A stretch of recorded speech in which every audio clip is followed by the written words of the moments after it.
الحمد لله الذي يبدأ الأفلاك والأرضين والصلاة والسلام على من كان نبيا وآدم بين الماء والطين وعلى آله وأصحابه أجمعين أما بعد فأعوذ بالله من الشيطان الرجيم بسم الله الرحمن الرحيم قال الله تبارك وتعالى في القرآن العظيم وخطابه القديم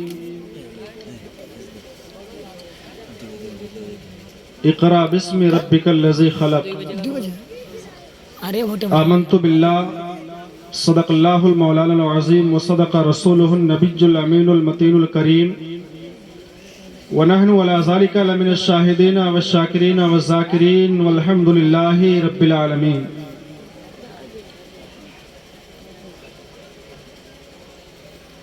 شاعر نے بڑے ہی اچھے انداز میں فرمایا ہے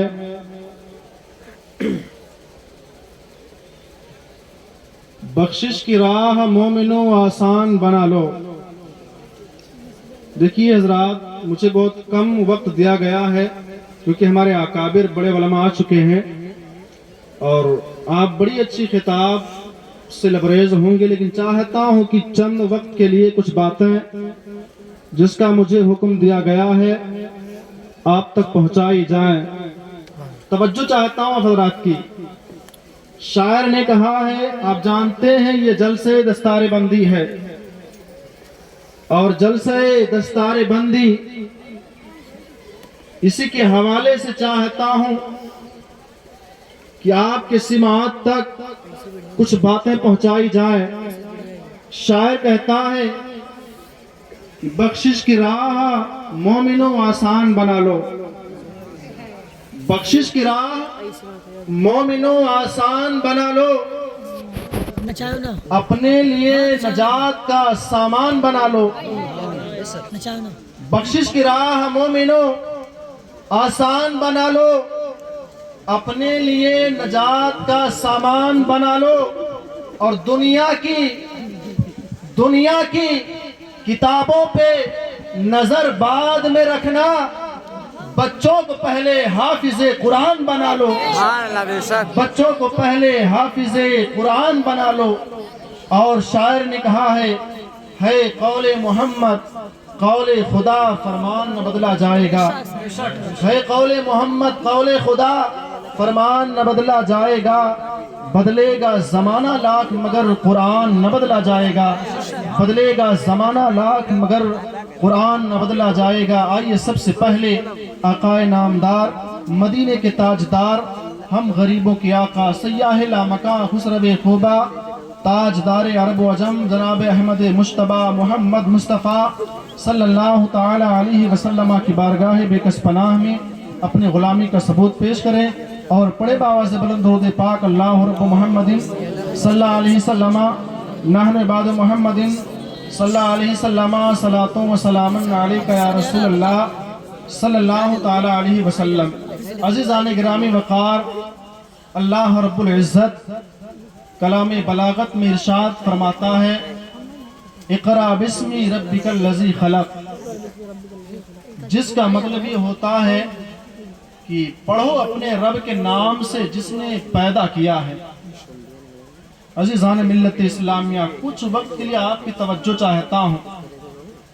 قرآن عظیم، آپ اس کے مراتب کو سمجھیں، اس کے مرتبے کو سمجھیں، اس کے رفعت کو سمجھیں اور اس کے مراتب کو پہچانیں. یہ قرآن عظیم اللہ تعالیٰ فرماتا ہے وَلَا رَطْبٍ وَلَا يَابِسٍ إِلَّا فِي كِتَابٍ مُبِينٍ. قرآن وہ ہے جس کے اندر ہر خشک و تر کا بیان ہے. اور یہ قرآن عظیم ہے. آپ جانتے ہیں دنیا کے اندر بہت ساری کتابیں ہیں، لیکن قرآن عظیم کا مرتبہ ایک الگ اس کی شان ہے اور ایک الگ اس کا مرتبہ ہے. اللہ فرماتا ہے کلام بلاغت کے اندر لو انزلنا ھذا القرآن علی جبل لرأیتہ، اگر یہ قرآن پہاڑ پہ نازل کر دیا جاتا تو پہاڑ بھی اس کے تاب کو برداشت نہ کر پاتا. پہاڑ بھی اس کتاب کو برداشت نہ کر پاتا اور ریزہ ریزہ ہو جاتا۔ قرآن کے اندر وہ طاقت نہ تھی، قرآن کے اندر وہ قوت نہ تھی کہ قرآن کے اندر جو طاقت و قوت تھی، ایسی قوتیں تھیں کہ پہاڑ نہ برداشت کر پائے۔ اللہ اکبر۔ اگر کسی درخت پہ نازل کیا جاتا تو درخت پھٹ جاتا، اگر قرآن زمین پہ نازل کیا جاتا تو زمین ریزہ ریزہ ہو جاتی، اگر سمندر پہ نازل کیا جاتا تو سمندر کا سینہ پھٹ جاتا۔ لیکن میں کہنا چاہتا ہوں، آپ کی توجہ چاہتا ہوں کہ آخر یہ قرآن حافظوں کے سینے کے اندر کیسے آیا؟ توجہ چاہتا ہوں، اگر قرآن کو پہاڑ پہ نازل کیا جاتا، سمندر کی طغیان پہ نازل کیا جاتا، کسی درخت پہ نازل کیا جاتا، دنیا کی کسی چٹان پہ نازل کیا جاتا، وہ اس کتاب نہ لا سکتا۔ آخرکار یہ قرآن ایک حافظ کے سینے میں کیسے آ گیا؟ اللہ اکبر۔ حافظ کا سینہ اسے کیسے برداشت کر گیا؟ تو توجہ چاہتا ہوں، آپ کو مثال دینا چاہتا ہوں کہ آج دنیا کے اندر یہ مثال قیاس مال فارق ہے، لیکن سمجھانا چاہتا ہوں کہ اگر دنیا کے اندر اگر آپ لائٹ لینا چاہیں تو اگر ڈائریکٹ پاور ہاؤس سے اس کا کنیکشن کرنا چاہیں تو آپ گھر کے سامان نہیں یوز کرتے ہیں، نہیں یوز کر سکتے ہیں، استعمال نہیں کر سکتے ہیں۔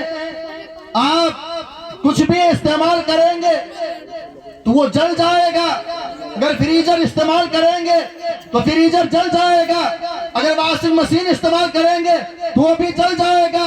کیوں؟ اس کی تاپ بہت زیادہ ہے اور اس کے اندر پاور بہت زیادہ ہے۔ لیکن اگر اسی لائٹ کو آپ ٹرانسفارمر کے ذریعے سے اگر استعمال کرنا چاہیں تو آپ جو چلانا چاہیں چلا سکتے ہیں۔ کیوں؟ اس کی پاور کم ہو جاتی ہے۔ اسی طریقے سے اللہ رب العزت نے کلام بلاغت میں فرمایا ہے، قرآن عظیم میں فرمایا ہے، اے دنیا والو، اگر قرآن کو پہاڑ پر نازل کیا جاتا، پہاڑ ریزہ ریزہ ہو جاتا، تو اللہ تعالیٰ نے فرمایا نزل بہ الروح الامین علی قلبک لتکون من المنذرین۔ میں نے قرآن کو مصطفیٰ علیہ السلام کی ساتھ پر نازل کیا ہے۔ جب مصطفیٰ نے قرآن کو برداشت کر لیا، اپنے سینے سے حافظوں کے سینے میں اتار دیا ہے۔ اللہ اکبر۔ یہ قرآن عظیم ہے اور قرآن کا مرتبہ ہے کہ جب اللہ تعالیٰ نے قرآن کو نازل کرنا چاہا تو اس کا انتخاب مصطفیٰ علیہ السلام کی ذات کو کیا ہے۔ جب اللہ نے پیغمبر کی ذات پر، مصطفیٰ علیہ السلام کی ذات پر جب قرآن کو نازل کیا تو آج ہر بچہ قرآن حفظ کرنا چاہتا ہے، قرآن یاد کرنا چاہتا ہے، قرآن کی روانی کرنا چاہتا ہے، اپنے سینے کے اندر اتارنا چاہتا ہے تو اللہ تعالیٰ قرآن کو اس کے سینے کے اندر اتار دیتا ہے۔ ایک بچہ جو 5 سال کا ہوتا ہے یا 8 سال کا ہوتا ہے، اگر کوشش کرتا ہے تو حافظ قرآن بنتا ہوا نظر آتا ہے۔ اللہ اکبر۔ عزیزان گرامی وقار، یہ قرآن ہے۔ اللہ فرماتا ہے وَلَقَدْ يَسَّرْنَا الْقُرْآنَ لِلذِّكْرِ فَهَلْ مِن مُدَّكِرٍ۔ میں نے قرآن کو نازل کر کے مصطفیٰ علیہ السلام کی ذات پر تمہارے لیے آسان فرما دیا ہے۔ اللہ اکبر۔ یہ قرآن عظیم ہے۔ شاعر کہتا ہے اپنے لیے نجات کا سامان بنا لو، اپنے لیے نجات کا سامان بنا لو، دنیا کی کتابوں پہ نظر بعد میں رکھنا، بچوں کو پہلے حافظ قرآن بنا لو۔ پتہ کیا چلتا ہے؟ قرآن وہ ذات ہے، قرآن وہ شے ہے، قرآن وہ خدا کا کلام ہے۔ شاعر کہتا ہے قول محمد قول خدا، فرمان نہ بدلا جائے گا، ہے قول محمد قول خدا، فرمان نہ بدلا جائے گا، بدلے گا زمانہ لاکھ مگر قرآن نہ بدلا جائے گا، بدلے گا زمانہ لاکھ مگر قرآن نہ بدلا جائے گا۔ عزیزان ملت اسلامیہ، تو پتہ کیا چلتا ہے؟ اللہ تعالیٰ نے قرآن کے مرتبے کو بڑا عظیم فرمایا ہے۔ عزیزان ملت اسلامیہ، یہ قرآن عظیم ہے، چاہیے کہ قرآن عظیم کو آپ اس کو سیکھیں۔ آج دنیا کے اندر ماحول کیا ہوتا ہے؟ اگر کسی کی عمر 20 سے اوپر بڑھ جائے، 30 یا 40 50 ہو جائے تو آج ان کی نظریہ کیا ہوتی ہے کہ ہم قرآن کو نہیں سیکھ سکتے ہیں۔ میرے بھائی میں کہنا چاہتا ہوں، بتانا چاہتا ہوں کہ جب صحابہ کرام ایمان لائے تھے، جب وہ ایمان لائے تھے کسی کی عمر 40 سال کی تھی، کسی کی عمر 20 سال کی تھی، کسی کی عمر 50 سے اوپر تھی، لیکن جب مصطفیٰ علیہ السلام کے صحبت کو اختیار کیا تھا تو اپنی عمر کو نہیں دیکھا تھا، بلکہ یہ کہا تھا کہ جب نبی نے کہہ دیا ہے قرآن کو سیکھا جائے تو ہم قرآن عظیم کو ہر حال میں سیکھیں گے۔ اللہ اکبر۔ تو عمر نہ دیکھے، پوری زندگی میرے آقا فرماتے ہیں اطلب العلم من المہد الی اللہد، علم حاصل کرو ماں کی آگوش سے لے کر قبرستان جانے تک۔ اللہ اکبر۔ تو علم حاصل کیا جائے اس انداز میں، قرآن کو سمجھا جائے، کیونکہ مصطفیٰ علیہ السلام فرماتے ہیں کہ جب دنیا سے ایک قرآن پڑھنے والا جب بارگاہ خدا میں حاضر ہوگا تو اللہ تعالیٰ فرمائے گا آئے بندے قرآن پڑھتا جا، ایک آیت پڑھے گا ایک درجہ بلند کیا جائے گا، دو آیت پڑھے گا تو درجہ بلند کیا جائے گا، جتنی آیتیں پڑھے گا جتنے تیرے درجے کو بلند کیا جائے گا۔ اللہ اکبر۔ تو قرآن کو سیکھنا چاہیے، قرآن کو اپنے سینے کے اندر بسانا چاہیے۔ جب قرآن کو انسان سینے میں بسا لیتا ہے تو اللہ تعالیٰ ایسے انسان کو دنیا کے بلاؤں سے محفوظ کر دیتا ہے۔ اللہ اکبر۔ یہ قرآن عظیم ہے۔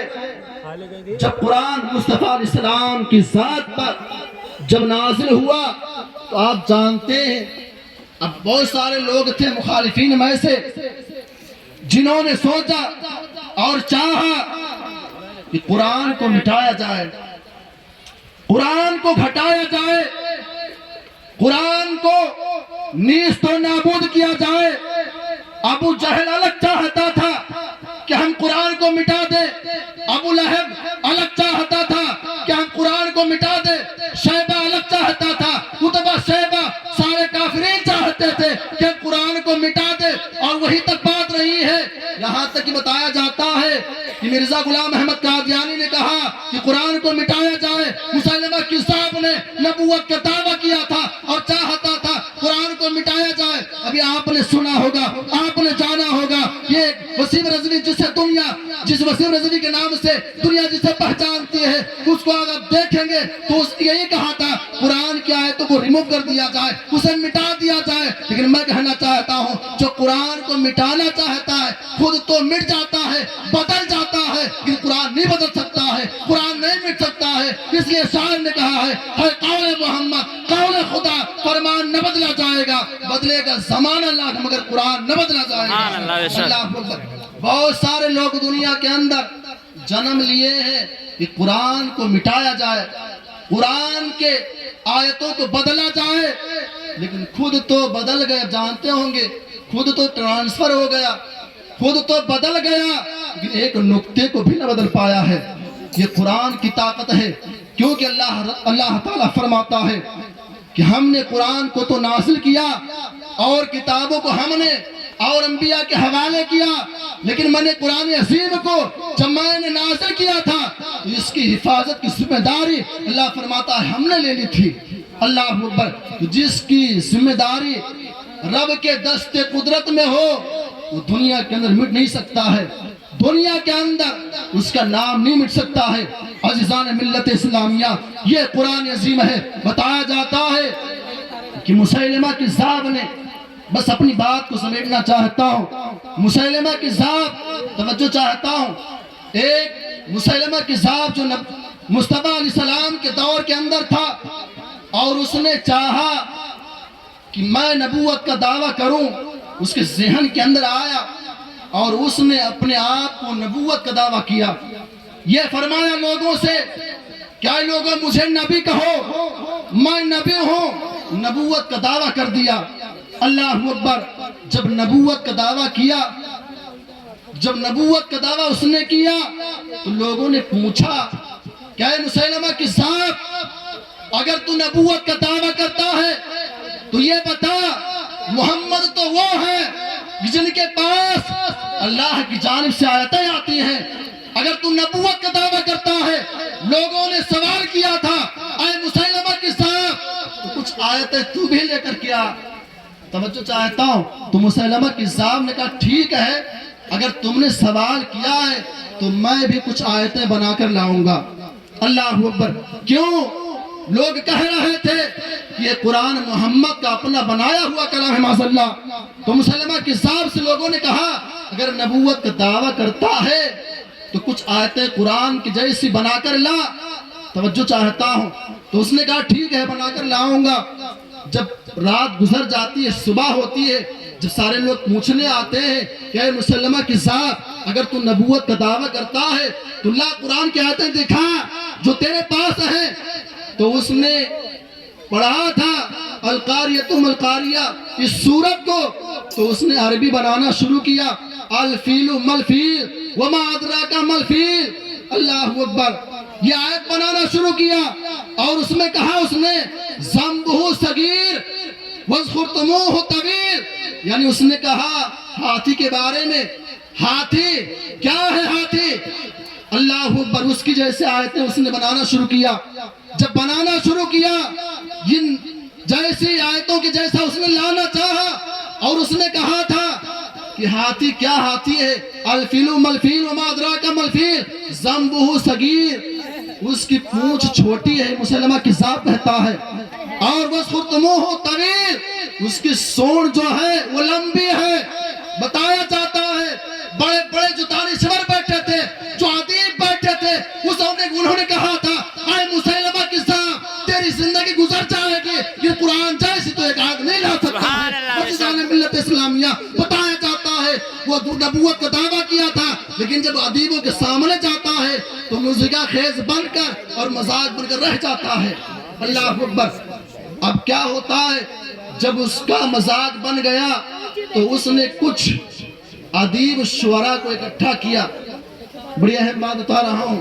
کچھ ادیب شعراء کو اکٹھا کیا اور اکٹھا کرنے کے بعد مسلمہ کذاب نے کہا کیا لوگوں کچھ قرآن جیسا بنا کر لاؤ، لوگوں نے ہمارا جینا دشوار کر دیا ہے. ہم نے نبوت کا دعویٰ کیا ہے اور لوگ آیتیں مانگ رہے ہیں، میں نے کچھ بنا کر پیش کیا تو لوگ اسے جھٹلا رہے ہیں اور تسلیم نہیں کر رہے ہیں. تو اس نے بڑے بڑے شعراء کو بلایا. بڑے بڑے شاعر آتے ہیں جو ادیب تھے، عربی میں شاعر کہنے والے تھے، عربی اشعار کو فوراً لکھنے والے تھے.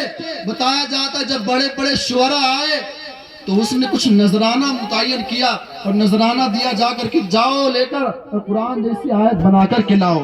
اللہ اکبر. اب سارے لوگ نذرانہ لے کر جاتے ہیں، لیکن جب دوسرا دن آتا ہے جب پوچھا لوگوں سے لاؤ قرآن جیسی کچھ آیت ہے تو سارے جو شعراء ادیب تھے وہ بنانا نہیں پائے تھے. حیران ہو گئے، پریشان ہو گئے کہ ہم نے آیت کو تو نہیں بنا پایا ہے، کوئی ایک صورت نہ بن پائی. تو آخر اس نے پھر کہا کیا اور نذرانہ لے کر جاؤ، لیکن میں نے نبوت کا دعویٰ کیا ہے، قرآن جیسی آیت بنا کر کے لاؤ. بتایا جاتا ہے اس کو مسلمہ کذاب نے شعراء کو بڑے انعام دیے، بڑے پیسے دیے، جاؤ قرآن جیسی آیت بنا کر کے لاؤ. بتایا جاتا ہے وہ سارے لوگ جاتے ہیں اور 1 سال تک تلاش کرتے رہے اور سوچتے رہے.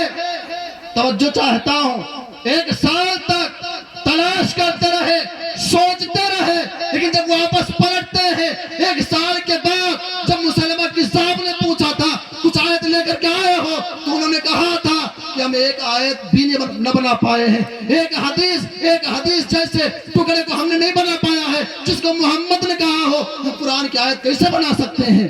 اللہ اکبر.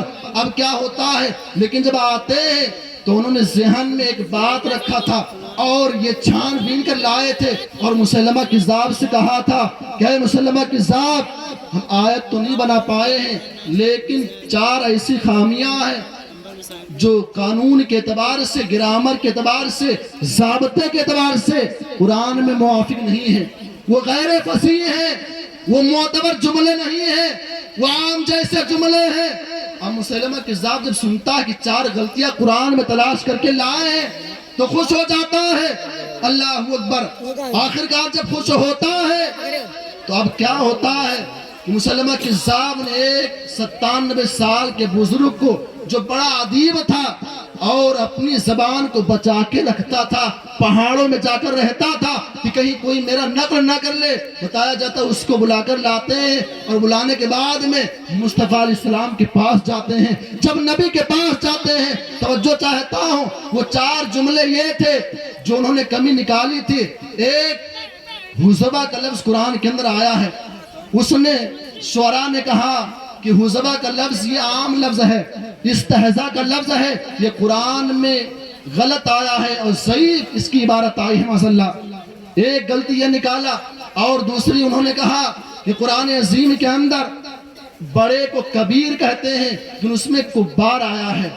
اللہ توجہ چاہتا ہوں، کیا کہا شعراء نے مسلمہ کذاب سے کہ قرآن کے اندر بڑے کو تو کبیر کہتے ہیں لیکن کبار آیا ہے۔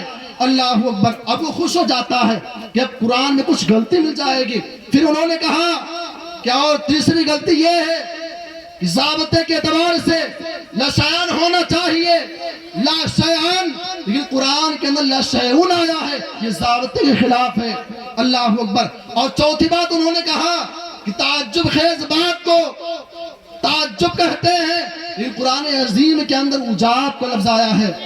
اب وہ خوش ہو کر اس 97 سالہ بزرگ کو بلاتا ہے جو بڑا فصیح تھا، بڑا بلیغ تھا، اس کو بلا کر نبی کے پاس لے کر پہنچتا ہے۔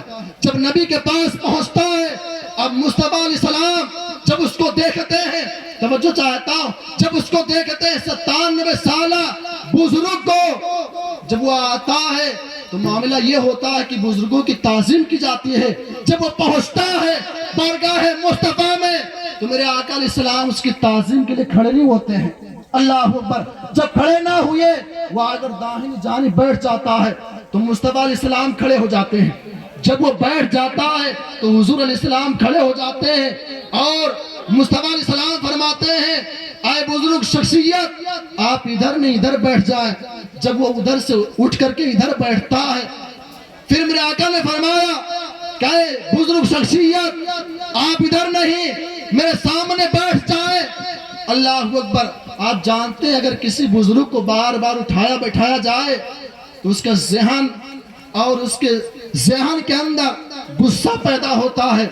اس بوڑھے شخص نے کہا تھا بارگاہ مصطفیٰ میں جب نبی نے ادھر بیٹھایا اٹھا کر کے پھر ادھر بیٹھایا، کیونکہ نبی کا وہ مقابلہ کرنے آیا تھا، مصطفیٰ علیہ السلام کے سامنے کچھ جواب دینے آیا تھا۔ بتایا جاتا ہے میرے آقا علیہ السلام نے فرمایا ادھر سے ادھر بیٹھ۔ جب وہ جلال کے اندر آتا ہے تو اس نے کہا یا محمد انی شیخ الکبار اتتخذنی حزبا وان منکم ھذا لشیء عجاب۔ توجہ چاہتا ہوں، ایسے جملے کہا۔ بتایا جاتا ہے وہ سارے جو مسلمہ کذاب تھا اس کے چاہنے والے تھے، سب حیران ہو جاتے ہیں اور کہتے ہیں بے شک قرآن عظیم فصاحت و بلاغت والی ہے۔ عزیزان ملت اسلامیہ، بتایا جاتا ہے اسی کے جملے سے قرآن کی فصاحت و بلاغت ظاہر ہو جاتی ہے۔